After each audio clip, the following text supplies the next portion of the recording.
വാച്ചുമോളുടെ birthday പ്രമാണിച്ച് നമ്മൾ നേരെ വണ്ടി വിട്ടു കോഴിക്കോട്ടേക്ക്. ഇന്ന് വാച്ചുവിൻ്റെ 6ാമത്തെ പിറന്നാളായിരുന്നേ.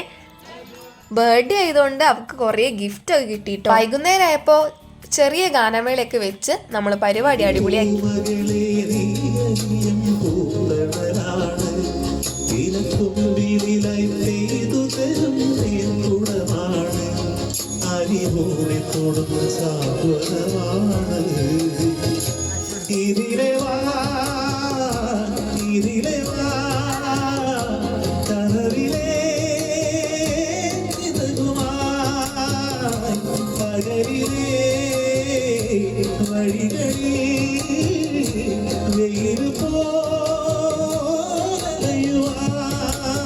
അപ്പം അത്രയേ ഉള്ളൂ ഇന്നത്തെ വിശേഷം. Okay, bye.